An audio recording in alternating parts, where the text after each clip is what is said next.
many are looking for a different alternative to retiring in place. And so that is the purpose of this talk, is to give that alternative to retiring in place. I want to start off with Warren Buffett here, my good friend Warren. If you look at his age at the very bottom of this screen here, find your age and then find his net worth. So I'm 59 and he had 3.8 billion. But if you look at age 53, he had way under 1 billion. And for most of you, you're going to find your age there and see that Warren Buffett was a nobody. He was a nobody when he started. I'm not sorry, when he started, when, in his early life, in his midlife, you can call me late in life. So in his late in life, he was a nobody, and his wealth really only became noticeable because he kept at it and he kept compound investing year over year. And so I think that's really important here. Many people are selling their business to sort of get their egg and cash out. If he had cashed out, let's say you want to sell your business at the age of 35, that's your dream. Well, if he had cashed out at the age of 35, he would have $7 million. That's nice, but it's not this, it's in no way comparable to the wealth he has now. And it's because of that compound interest. And he compounds annually, or he has historically around 22%. But you can compound much higher than that. Maybe not to his size, but for our risk profile in the landscape industry, the compounding ability is much higher than that.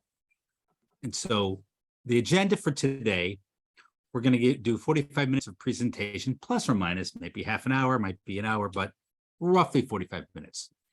And then we'll do Q&A. A lot of people here, so a lot of opportunity for Q&A.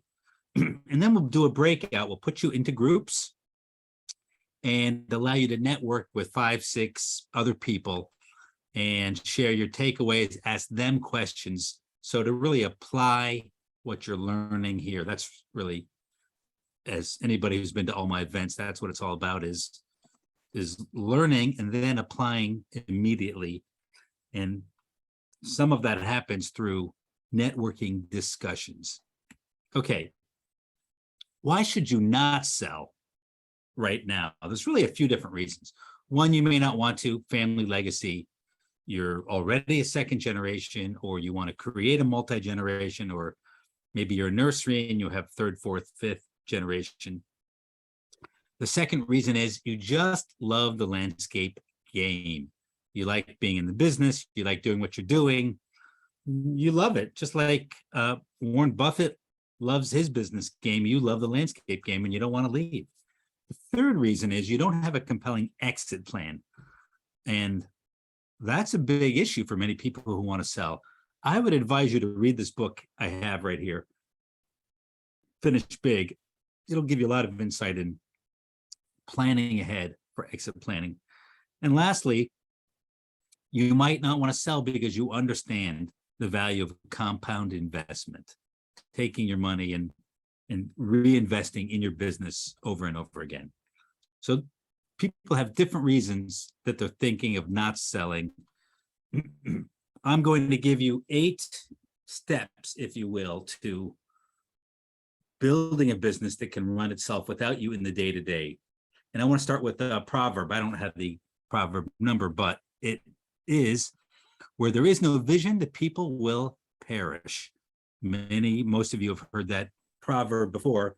And so all great endeavors start with a great vision. And I'm going to give you a list of 3 steps, if we will, here for building that vision. Number 1, you've got to have the BHAG, big, hairy, audacious goal. Now, I'm going to give it to you. It's pretty simple. When I work with my clients who want this, I tell them that BHAG is to build an employee-run company. Now, you may want more to your BHAG than that, but that is at the kernel or the core of your BHAG. Here's where we want to get to. The BHAG, in a way, is the simple step.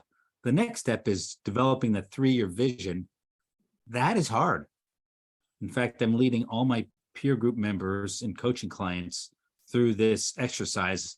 And I started a while ago, and I'm revisiting it because the 3-year vision is one of the hardest things you can do, to create a 3-year vision that's both aspirational and concrete enough that we can see where we're going to be in 3 years. And the third step really is to gain buy-in from your team on the BHAG and the 3-year vision, where they can put their ideas into that 3-year vision, right? Where the 3-year vision ultimately has their, I was going to say thumbprints, but fingerprints. For those of you who know me, I just ate a little bit of chocolate before we got started here. And I had chocolate on my fingers. That would have been my fingerprints. But you've got to gain those fingerprints on your plan. You physically have to get their full buy-in. And you've got to start with this vision, right? Any business venture you have that you want to do, that you want to do with others, and even if you're going to do it with yourself, starts with the vision. And this is no different. Retiring in Place needs to have that as its foundation. Number 2, we now need to build a cultural foundation. We started with the vision, if you will, and now we want to build that foundation using values. I could not find a picture of Moses that I was happy with on the internet, so I chose Charlton Heston here. And the 10 Commandments. Man, what language is that written in? Somebody can put that in the chat box. That is not Hebrew. I'll be waiting for someone's answer on that shortly. So in any event, there's 3 steps to building this cultural foundation. You know, the first step that people take is they take their values, their 10 commandments, and they put them up on the wall. And that can be a first step, but that's not going to get you where you need to go. And so you really very quickly have to get to step number 2, which is living the culture. And I think some of you have gotten to step 2 without step 1, right? Audio. You don't have the 10 commandments or your values solidified, but you feel like, well, we have a pretty tight culture and we're living the culture. Okay. You still want to go back and have them on tablets, if you will. You know, I think if Moses just went around yapping about the 10 commandments, would not have been as powerful as when he came down with the 10 commandments. Let's see. People are texting me, trying to get on here. Audio at home. Okay, I hear somebody on. Corinne, can Not you so keep good everybody at muted? switching shit I'm around. not That either. mute me. Every time I Just forget not. shit. There, she muted everybody. I unmuted myself. So you've got to build, you've got to get them. So, like, I'd like to get rid of this screen Someone keeps, Corinne, can you manage the mute? so I can figure out where in the hell. Paul, we can hear you. You have to. Thank you. So back to the 10 commandments.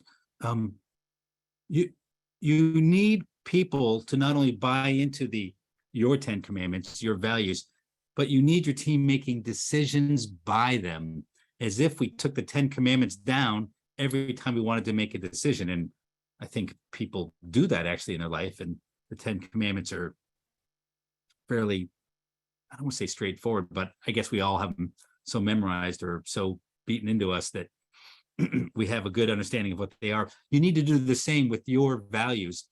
And you need people to take down your values and your vision and your mission or purpose and make decisions using these: hiring decisions, firing decisions, promotion decisions, strategic decisions. Should we buy this company? Should we start up this division? Should we start up this branch? You should be able to look at your vision, mission, and values and make decisions. And so as owner, if you want to retire in place, you want to leave this foundation where people have bought into it and are using it to make decisions. Number 3. So we've got the vision figured out. We've got the values and the foundation built. And now we need to pick our mountain.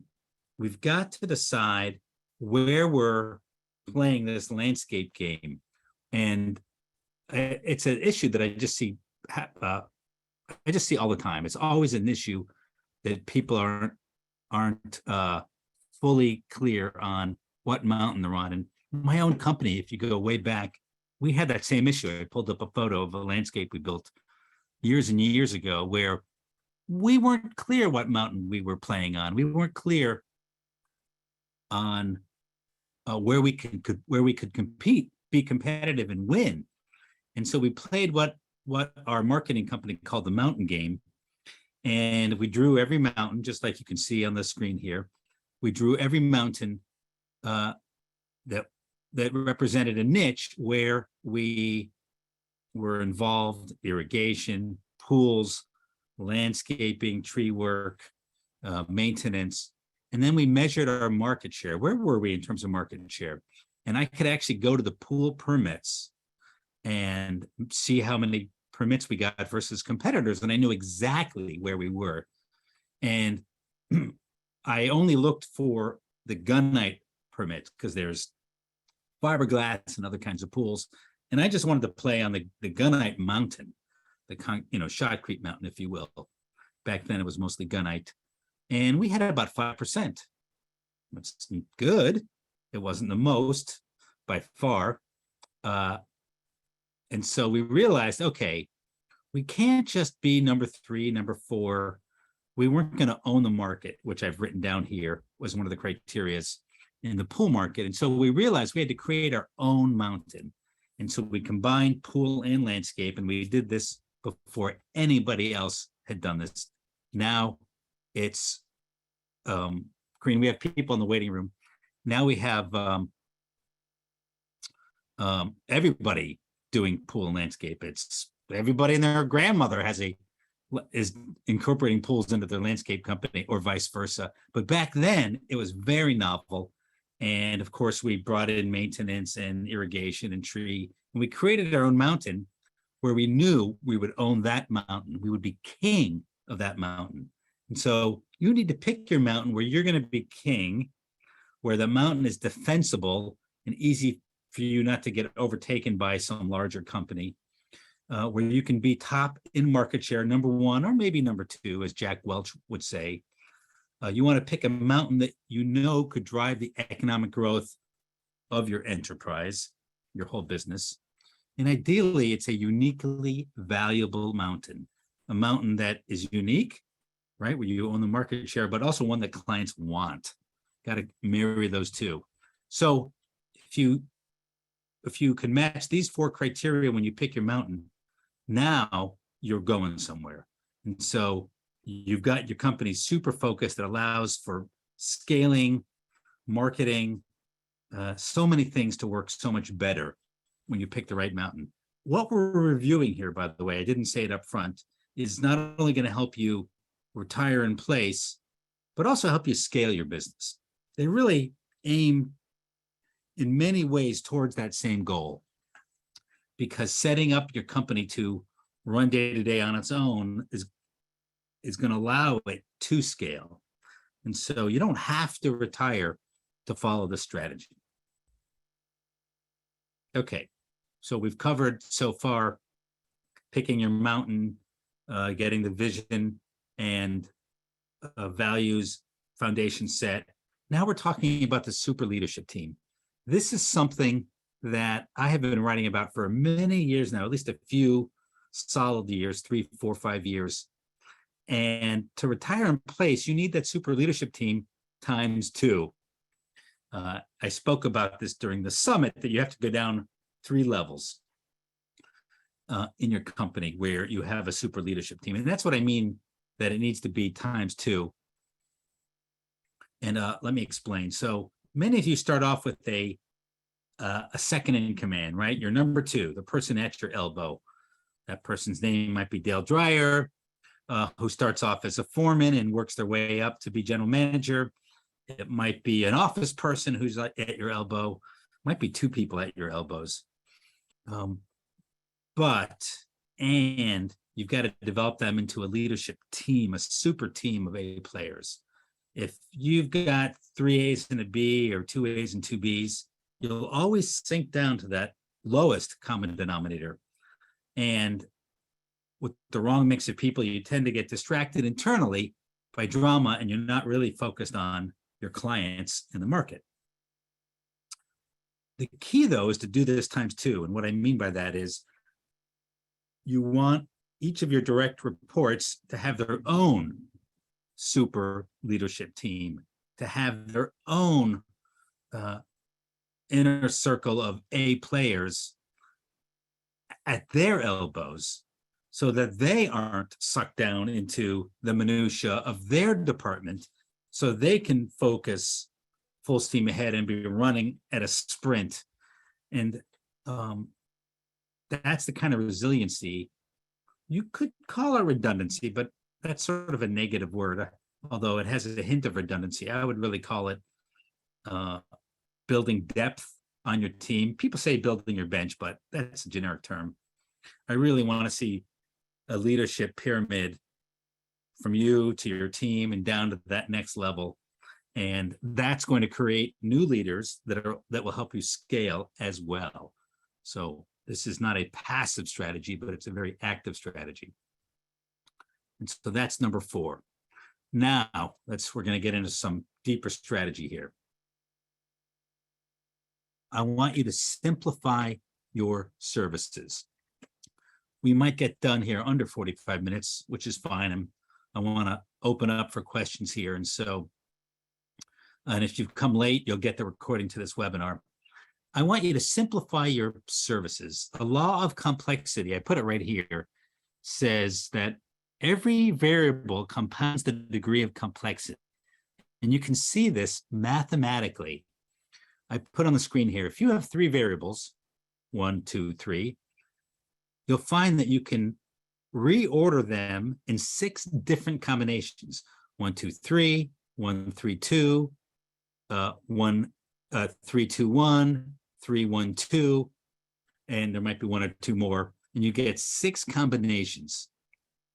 Now, if you add a 4th variable, 1, 2, 3, 4, you now get 24 combinations. That's 4 times the complexity by adding 1 extra variable. And if you add a 5th variable, you get 120 combinations, and that's roughly 5 times the complexity of 4, and gosh, it's 20 times the complexity of 3. So you can see how that complexity compounds. And so this whole idea of keep it simple, stupid, right? KISS is not just an ism that you heard somebody say and you repeat brainlessly, but it really is a business philosophy that's going to help you scale your business if you can simplify your business. And we're going to start with simplifying your services, your products that you sell. Because if you can simplify that, then it's going to be a lot easier to scale the business. And so ways to simplify it, I'm just going to give you a couple options. One way to simplify it is to have fewer service options. When I took over my family's pool service division, it's the first thing I took over when I came back from Holland, where I lived and went to business school. I lived in Europe for 7 years. I went to business school, got my MBA in Holland, and I worked there and did corporate consulting in Holland and Belgium, Germany, England, Sweden. That was a lot of fun. I'm trying to think where else. The Netherlands, obviously, I did business consulting. And what was I going to tell you about that? Oh, yeah. So I get little story sidebar there. And so I get back to the US and I take over the pool service division. And what a great business to be in. Pool service in I think in anywhere in the country, but certainly in the freeze thaw parts of the country, the margins there are significant when you do it right. You know, it's like HVAC, really a lot of money in that type of business. But we would sell anything to everybody. And people would call us up and they would say, I need your help fixing something. And they would call us up in the spring when we're really busy trying to open pools. And why are they calling us up? Because they've got a bad service provider and they've got a problem and they've got a party coming up and they want us to fix it. And we would go running out, and it was just it was chaos, because when you've got a problem happening with HVAC having to do with maybe how it's engineered, it's not an easy fix, and it's not necessarily a cheap fix. Or sometimes they were, but they were never going to become our clients. And so I ultimately boiled down our clients into two products. I did a lot of research with all my existing clients through our database to figure it out. But I basically came up with, we'll either open and close your pool and you're doing it all yourself, and we eventually stopped offering that service completely, or we'll do everything. One option, one price. And we gave them an annual price, no more T&M, no more pay-as-you-go. We calculated the price up front. It changed everything about our business once we went to fixed fee, fixed price. Because when you do a pool at a fixed price, it changes your motivations completely. For example, if you sell everything T&M, you want to sell them as much chemicals as possible. More and more and more and more. If it's fixed price, you want to sell them as few chemicals as problem. Less. Keep the pool working perfectly with the least amount of chemicals, which is obviously better for the environment, better for the client, hopefully better for the swimming experience.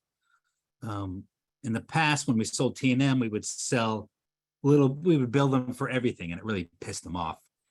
And so now we included that, just like you could do in irrigation.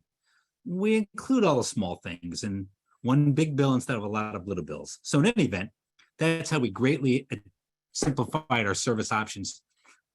You can look at that in every service you do, simplifying the options you do. You can look at it in design build as well. You can simplify the material choices. I'm a big believer.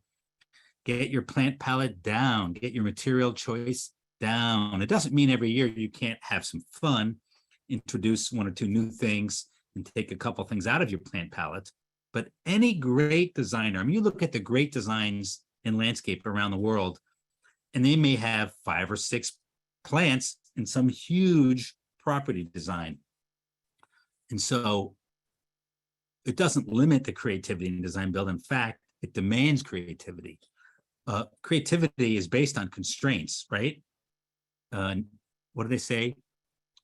Need is the mother of invention, whatever that expression is. But have constraints, you get more inventive, more creative. And it's a lot easier to operate, storing materials, learning how to plant the materials, maintaining the materials, warranty, ordering, which we all know about now, is a real issue. You could do the same with design choices. We'll only do 3 types of a certain kind of stone, or 3 types of kitchen design, generic kitchen designs. I mean, you could take this pretty far. And so I call it semi-custom, sort of mass customization. It's not mass like Henry Ford, you only get one color, but it's not completely customized. So you can do this in install, you can do this in services. Complexities abound, but if you can build repeatable products to go with your repeatable systems, you'll have a better chance of retiring in place, pulling out of the day-to-day, letting other people scale the business. Okay, now we're on to number 6, repeatable systems. Now, you could argue that your need is to work on the systems first and the products and the simplicity of the product second. That's fine. I've given you an order here which generally holds up, but this order is not really linear that I'm giving you. It's sort of a circle, right? So you make your way around the circle and then you go around that circle a second time to tighten things up. And so you have to pick your priority. Repeatable systems. Repeatable systems is about accountability to your systems. It's about everybody on your team using the systems. It's about everybody knowing the systems. It's about you holding your team accountable to using the systems. We had at our private event this past January, we had Mike Haynes come speak. What a great guy. Such a lovable guy. He's like a teddy bear, except he means business. And he came and spoke to all of my clients, many of you online here at our private event. And he said, he explained why he also believed that systems were everything. And he said, we almost need a system to keep track of our systems. He didn't go that far, but he should. I'm going to call him up actually this week and tell him that he should go that next step. And that's what I'm saying here. You need a system to keep track of your systems. Anyone who's in corporate consulting like I consulted all over Europe and now the US and Canada, they would know all about these quality standards and quality management. It's on the screen on the left. ISO 9000, ISO 9001, ISO 9002. And it's all about creating these consistent systems. And there are landscape companies that do this. I am going to visit one this coming week, next week, in Canada that does this. My next Summer Growth Summit next year, crossing your fingers, in Chicago, we'll visit a company that also does this on the left. But you don't have to get that fancy. You could do what I have on the right, which is the Excel spreadsheet, where you track your main systems and you meet as a leadership team to make sure these systems are being managed and used. Now, you might think, well, I'll just put a big software in place and that will take care of it. It doesn't. It takes care of a lot. It's awesome, but there's still systems on how you operate, customer service standards, so many different things that aren't just programmable within a software, but that are still core to your business. And like I said, it could be 30 systems. I've said that many times. If you knew what your top 30 systems were and held your people accountable to them, kept them simple, kept them repeatable, you would go very far. And not everyone's going to have right now this super leadership team I spoke about. And yet you still want to get traction, right? You don't want to just wait till you get that in place. Like I said, I'm giving you steps, but it really works as a circle, and you work your way around the circle on these steps. And so you may have people on your team that, man, you just keep pulling your hair out. They're not consistent with the systems, and they would really benefit from this. For some of your people, it's natural.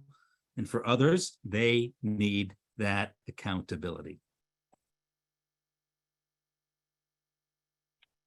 So repeatable products and services, repeatable systems. Now you could argue with me on, I'm going to even go back to simplifying your systems, your services, right? Some are you going to say, no, we're completely custom. We don't do that. That's fine. Totally up to you. We don't need to get into a fisticuffs about it, although I've had people get really angry at me, creative people and architects. And like I said, you've got to find your place on between the extremes of mass and custom.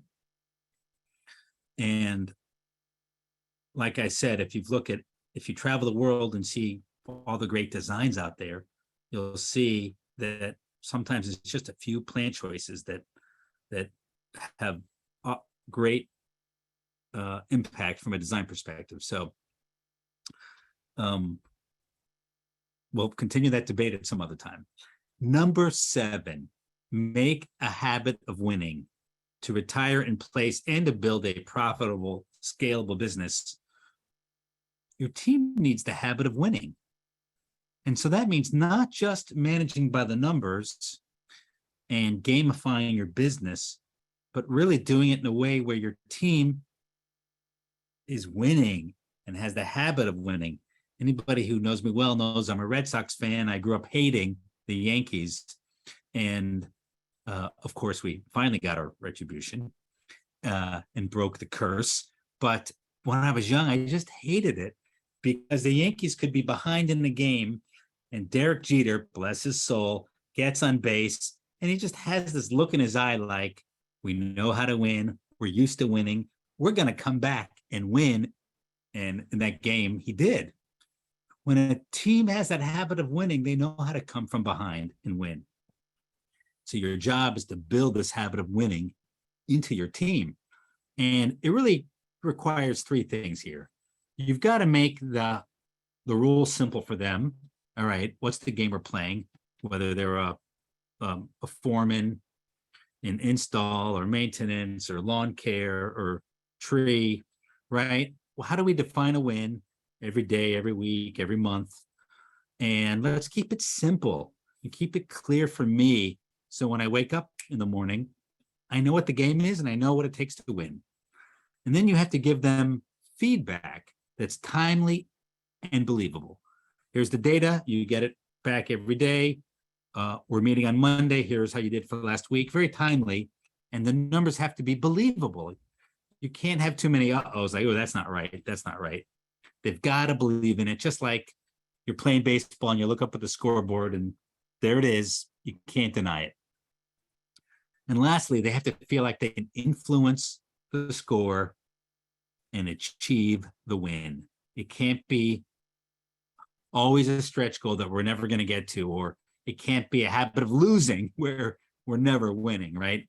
So you've got to combine these three efforts and create that habit of winning while you're managing by the numbers and kind of training, departments, giving them games to win and develop that habit of winning.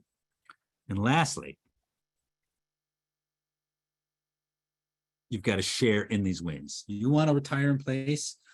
You want that business to work without you. Well, we saw that with Drost. Many of you here were at Drost. And for my Summer Growth Summit, best ever. We got told over and over. Even I was like, man, what a great event. Drost did such a great job. It was really amazing. And they have a good profit sharing plan in place. And it's systematic. The rules are clear. Drost explained the rules to all of us. That was really kind of you. And it allows the owner to, quote unquote, retire in place, go off and do the other things he wants to do. So you need some kind of win share, whether it's a profit sharing plan or incentives by division or, or just, some kind of other win sharing plan, something in place that you don't have to change up all the time. The problem with incentives and commissions is, well, there's a few problems, but one of the challenges is you have to tweak them as you go. You got to constantly tweak them, whether it's every year, every 2 years, every 3 years, they're going to need to be tweaked. And that's not bad at all, right? Just like commission plans, you're always tweaking them. It's just part of day-to-day business. Profit sharing, you will tweak less often. And in fact, you will try not to tweak at all unless some huge shift happens where you've got to make a big change. And I've worked with clients of mine to set profit sharing plans in place where they put in place and the next year they have to tweak, maybe tweak a little bit, but then hopefully you get a nice run with it. So if everybody feels like an owner and shares in the wins like an owner, then that's one of your best chances of retiring in place and really create a winning team, if you will. Now, I wrote a lot about how to create that ownership culture in my book, Become a Destination Company. Crane, can you throw that link in to the chat? We'll give it away for free. When I first wrote this book, I thought, oh, I should make money selling books. No, that is not why I wrote this book. That's not the game. And I realized, no, I need to get this book into as many hands as possible. That's the real win. And so now we give it away digitally. So I want, if none of you have read it, we'll put the link in for you to download it and read it. Which obviously the title is very, very important. Become a destination company, a company that attracts, motivates, and retains great employees. That's obviously the game and a topic we revisit all the time in our peer groups, for sure. So do you want to retire in place or do you want to scale? And what would it mean to you if you could? I want you to just think about that for a second. what would it mean to you if you could retire in place or scale? And we'll discuss those in the breakouts in a bit here. But first, let's just talk about the value you would get from retiring in place. It would give you more time for thinking. God knows all entrepreneurs need more time to just think. Close the door, get out of the urgent box and stay in the important box, and important but not urgent, right? Out of the four squares, there's urgent and important. And often we're in the urgent box or the urgent plus important box, but we really need to be in the important but not urgent box. And out of the quadrant, that's where you want to be. And you need more thinking time when you're there. And so this retiring in place helps you get that thinking time. It gives you just more time for yourself, whatever you want to do, right? You want to go race cars like I want to race, or you want to take your kids on more trips, or you want to go on more travel, whatever it is. It gives you more time for family. Lord knows that family suffers the most in an entrepreneur's early time of their life. I have met many people that have divorced because the business became the mistress to the entrepreneur and the family took second place. So really, for both preservation and validation and growth and enjoyment of the family, that's another reason to retire in place. Hobbies, right? Shipbuilding, biking. George Tucker, a good client of mine, loves to race and does a lot of biking around the country, maybe even the world. And then lastly, you may want to do other investments. I hope all of you are listening to my podcasts, because I did a podcast earlier this year with Christian. He spells his name kind of funny here, or not, it's not funny, it's just a foreign language. Christian Berzins, and he talks about sort of retiring in place. You can look for it on my podcast on one of your apps, Christian Berzins, and he spends his time with other investment opportunities, just like Bob Dross does from Dross. So there's a lot you can do with this strategy. Now, before we open up for questions, I just want to talk a little bit about, just for 2 minutes, about my peer group community. It's a whole community now. I used to run them as separate peer groups, and now we have 2 events a year. One is private that you don't know a lot about if you're not in the community, and one's public. And we just have a blast together. We're all growing our businesses, which you can see in the photo on the right-hand side, but we all have a blast. There's a photo on the left-hand side. That was us going with John Bruns. There he is. You can see him on the captain of the boat here, going on the river. What river was that? Was that the Ohio River?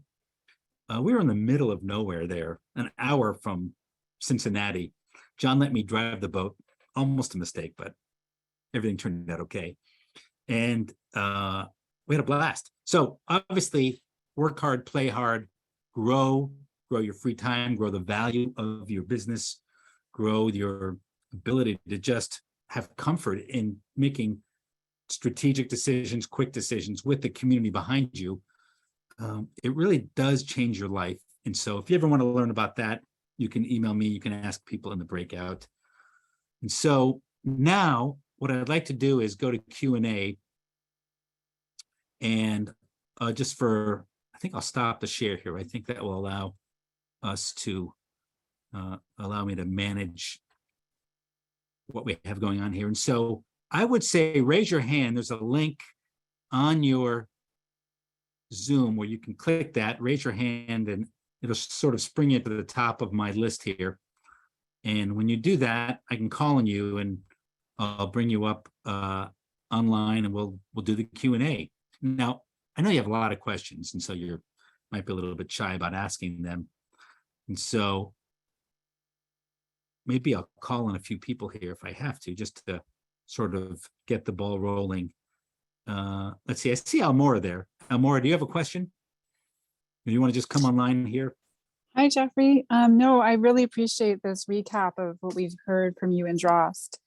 And the piece that is sticking out to me the most is that the vision is to build an employee-run company. And I kind of was thinking about those things separately. Like I want to build an employee-run company, but my vision is something else, like sales, revenue growth. So I appreciate that. I don't have a question. I just appreciate hearing all of this. Yeah, so for you, can I turn that into a question, Elmora? Yes. And so for you, as you're visioning, and you might be visioning, well, combine the two, Yes. right? Yeah. What will it take to do that and this? Assuming that's your vision, and then involve your people in answering how to do that. Yep, that's exactly where I am right now. And that first step with the 1, 2, 3, the big goal, the 3-year vision and getting buy-in. Excellent. And then combine, like you said, combining the retire in place idea of building an employee-run company along with scaling. So they go hand in hand and not separate things as I was thinking of them. Yep, absolutely. All right. Thank you, Elmora. So again, you hit the raise hand button and that'll kind of bring you to the top and I can pull you up here if you have a question. Otherwise, I'll just call on some people I know. All right, Scott Lamont, let's pull you up here. How do let me just figure out how to, all right, you're unmuted. Good afternoon, Jeffrey. Thanks again for this meeting. This hit close to home. I didn't think I had this option. I'm still I'm 52. I'm still planning on staying actively involved in our business for another 6 to 8 years. So the idea and thought of retiring in place at that time makes a whole lot of sense. Right now, though, we're looking at scaling a little bit and then adding a few divisions. And it's counter. I think it's when you talk about picking your mountain, I'm not sure I can do all of the above. So I'm a little concerned about, currently we don't do irrigation. I've got an opportunity in a year or so to buy a pretty good size irrigation company. Would love to add that to our portfolio and then some retail flower shop right here in town as well. But as I try to make it as, in my head, in my 3-year plan, 5-year plan, to make it as less complicated as possible, I feel as though I'm adding layers of complication by doing that. What are your thoughts? You might be. Now, I think business always starts off getting more complicated and then it gets less complicated if you're kind of exploring and adding and then you figure things out and you zero in. So you're still on that exploring and adding part, but would you be selling all these services to the same client or to different clients? No, the plan would be to, for the irrigation piece, would be, having an active book of customer or an active audience rather to market our existing services to. The retail portion of it truly would be, for a seasonal color division that we've kind of dabbled in and have found a need for in our area. Yeah. Yeah. So companies that are in a low density area, are you in a low density area? No, I'd say I wouldn't say we are low density, but we're definitely not, an urban area. Most lawns out here are half acre or better, up to 15 acres. So yeah. Well, because I was going to say in low density areas, you sort of have to do a lot of different things. By the nature of, we don't have a lot of clients. So you can simplify by making sure you're selling to one type of client, or you can simplify by doing 1 or 2 kinds of services, or you can, so there's just different ways. Basically, I can't really give you you didn't give me enough information to solve your problem for you. We could, you're in the peer group community, so I'm sure we can revisit that. But irrigation either folds into a landscape part of a company, or it's a separate business with its own business unit leader. And so you got to think about are we just folding this in as one of our services, or do I need an A+ person that's going to grow this all on its own? I do love irrigation service. It's profitable, it's scalable. It's profitable and scalable. Easy, I shouldn't say easy to grow, but easy to market. And once you get enough of the right people in place, easy to scale. So I do love that. But if you're going to set that up as a separate business, then, or even a self-standing division, you're going to have to get the right people for that. And maybe even its own infrastructure and software. Whereas if you're going to fold it in, then that's not as complex of a strategy. Right. So Thank you. we probably have to have a beer and talk about this Sure. when you come to New Orleans. You got it. Thank you. All right, Scott, thanks. Okay, we got plenty of time here for other questions.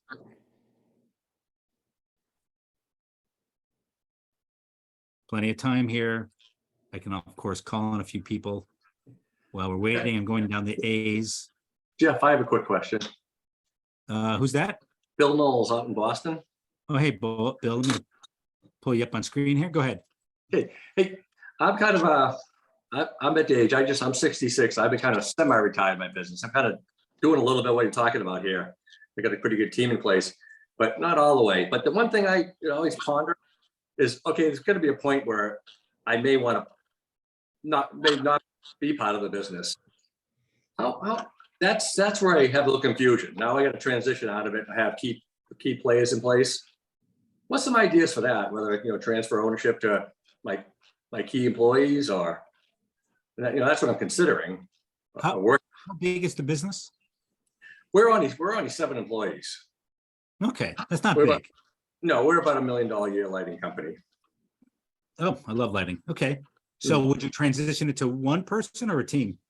Well, right now I'm considering one person because if it became a financial thing, I'd rather be indebted, have one person indebted to me, not a team. Yeah. That's possible, which I think it is. Are you going to involve SBA and all that? Yes, definitely. We're qualified for it. Yeah, I like that idea. As long as you feel comfortable with the risk and you can get the payout that you want. In a small business like that, you probably could get a higher payout than selling it on the outside market. You just have to take some of that risk along with it. Sure, which is just I'm not worried about it because it's taking good care of me, so that'll be great. Yeah. Okay. Well, at your age, you probably need a plan A and a plan B. So yes. What happens if I get hit by a beer truck tomorrow? Are my people taken care of? Will the business go in chaos, or will, sure, is there a continuity plan for the business? I'd want to have the beer truck, that plan B figured out. And then I'd start working on the plan A with this gentleman. It sounds like, and I love lighting. So you're probably doing really well and just thinking, okay, but I'm getting older. I need to think about the future. Yeah, there's always so many other things we all like to do too, like you're saying. Yeah. It's fun. Okay, great. I appreciate those answers. Thank you. Yeah, you're welcome. Thank you. Okay, we remove that pin. Who else? We got Chris. Chris's phone. You're up next. Hey, Jeffrey, can you hear me now? We can. Are you a lot of road noise? I'm just trying to see if I can pull you up, but do you have a visual of you or not? You're plugged into my truck right now. I took this as I went from one city to another. All right, go ahead. Shoot. Hey, so you were mentioning a minute ago with somebody else on the call, another question about irrigation and how it folds under either landscape or kind of its own profit center. We've been, for a few years now, we've been just subcontracting out all of our turf care services. We do have a maintenance division, then we've got an irrigation service side of the business. Any experience in having one leader to head up both irrigation service and turf service, which are both just serving the internal customer, not marketing to every Tom, Dick, and Harry out there? Well, this is a great situation question. You want it to be an internal service provider only. Correct. We're going to transition out of trying to be everything to everybody to simplify, Yeah. but I'm And not so- quite big enough to have one manager for irrigation service and then another manager for turf services with, all of the aeration, overseeding and that sort of thing. So I was thinking about trying to simplify our team and just have one manager to lead the two. Any feedback on that sort of a structure? Well, you've probably already thought about the hiccups you're going to have with that, right? Yeah. Is a person going to come with a strength in one of either of those areas? So in our area, I haven't looked for one person yet because I'm not sure that it would work. But the type of person that I think could do both would be a golf course superintendent. It's a shrinking industry. They know turf, and they obviously have to have a level of understanding with irrigation. While they're not going to be out there, the guy on the back end of the shovel or necessarily the back end of the spray rig, Yeah. but to kind of understand how to run those two sides of the business. Yeah. I've never known anybody to do it, and I don't know that I want to be the guy to try it either. No, you know what? I like that idea. So I'll just say that. And if the Saudis have their way, golf will start growing again, but whatever, little sidebar there. I like that idea. It's hard to recruit in irrigation right now. And you have to, well, I mean, it's hard everywhere, but it is even more harder in irrigation. You have to make sure that whatever you're offering employees is attractive for them. Why would they want to work for you versus an irrigation specialty? So you got to make sure your culture is going to attract good enough people underneath the golf superintendent. Yeah. Well, I've already got the technicians in place, and through this year, we have, and any homeowner that wants to have an irrigation head replaced or needs a service call or that sort of thing, we've been servicing. As my landscape maintenance side of the business has continued to grow, I need this. I feel like I've got to select either continuing to try to do that in irrigation service or just have those irrigation service technicians just support the landscape maintenance side of the business. Yeah. Listen, I like your idea. So I think it's worth trying. I do want to say, though, at some point, you're going to want to re-explore selling to outside clients. Yeah. Because they're both the highest high profit margins. Irrigation is underserved in the community.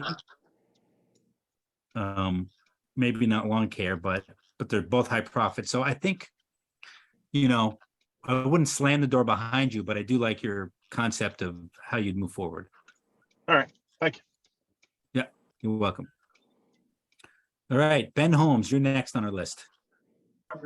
Just going back to your super leadership team and the 8 players times 2, can you just clarify how you're sort of stacking that leadership pyramid a little bit?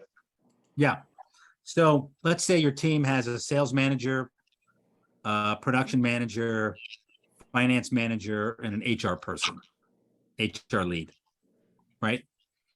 And maybe it's got production and maintenance separated. So you have 4 or 5 people, leadership team. Each one of them needs to build their own inner circle of key people that are operating at the highest level so they aren't sucked down into the weeds. Okay. Yep. So you got to be willing to support them in recruiting, hiring, training to get those key people. And that's the best way to scale anyhow, but yeah. Yeah, and it would seem that would allow, in the event of a deficit in that leadership position, that one of the circle of that team may be easily trainable and rise to that next level. I'm not hearing it. Your connection's not great, Ben. But so what's the question?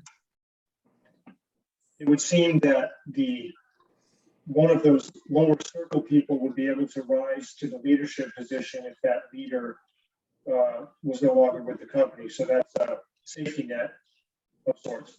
Yes, exactly. Okay, thank you. Yep, you're welcome. Chris Hughes, you're up next. Thank you. If you have everything set up and you've taken those steps and now you're a retire in place owner, I'm sure it's different for different people, but what does that look like? Is that down to a daily call or even a quarterly meeting, or is it, how do successful people, are they laissez-faire or are they still involved, and what does that look like? I'm sure it's personal, but can you talk about Well, it is definitely personal, but the owner's the original spark plug. Zzz, zzz, zzz. And so how much spark does the team need? How much oversight does the team need? And what kind of financial accountability do you have to bring? And how dynamic is the marketplace? How much is it changing? Warren Buffett invests in companies where, like ice cream, right? Dairy Queen. Everybody still wants Dairy Queen ice cream, but other things he's invested in are probably changing a lot. And so I would say you have to think about those four things. Also, the people in the company, when they see you, they love it. So they love getting that spark. And so you've got to think about how much they need you, or are they just loving so much the people that you have in place, and those people are giving those sparks. I don't think you can just leave it alone. Retire in place doesn't mean retire and forget about it. I like that concept of the spark. Thank you. You're welcome. Okay, Sunny I can't read Shoebridge. You're up next. Cedric, are you there? All right, good. There we are. Good. You can hear me? I can, yes. Okay, sweet. So, Jeffrey, I'm in a place, and this, I've been looking at what you've been talking about here in my, just for my business here, just trying to make it, I've been moving forward with the plan of hanging on to my business, like we're talking about here today. But I've had some things come up recently that have really questioned that. So I am in a place in my life, I'm 71. Life has brought me to this place. I've been working a long time. I'm tired, but I have to keep working. I still have to have the income coming in. So I'm not ready to retire yet. I was following Chuck Blakeman's, you know Chuck Blakeman? That name is familiar. Okay, he's an international business consultant. He speaks a lot about how to set your business up so that you can retire in place. Okay, so but what happened to me this year is I lost 2 key employees. I lost for accidents, one for an auto accident and my admin assistant, and then one of my key foremen to an injury. And so all of a sudden, this idea of I think I have my people in place, and all of a sudden things changed dramatically. That brings me back into finding these new people that I need to do to find to cover, the pickup here. And so that is the concern that I have with going the direction that we're talking about here today, is I'm wanting to step back and I'm wanting to get less involved, but when something dramatic happens, I get pulled right back into the system. And I just wonder what you can say about that. I'm dealing with another problem here in my business, and that's that I am very custom oriented. Yeah. So my background's a designer. So to your point, I've created a situation where everything, all my jobs involve me from that standpoint. So I realize I have to make a decision and get clear on direction from that standpoint, and that's my own making. But the other question, the other problem here I wanted to ask you about was that, you set this plan up to have your people in place to be able to step back, and all of a sudden something changes, you lose a key person. Are you like a limited partnership?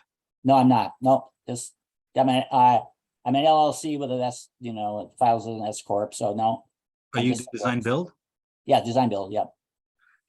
At your age, you may really want to be looking for a second in command, someone that can run this Right, preemptively, proactively. right, And then ultimately, at some point, everyone sells their business at some point when you die or before. right. So you do have to think about that succession plan and what's that going to be.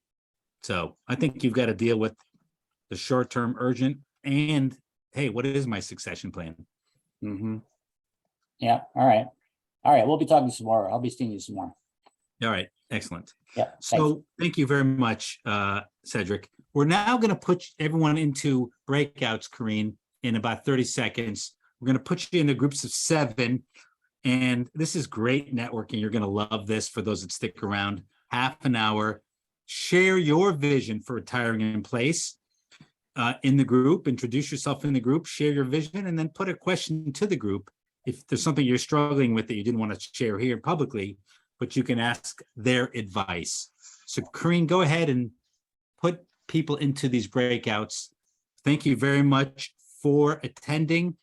And in 3 more months, we'll be doing our next deep dive on a whole different topic. All right, we are sending you off into breakouts.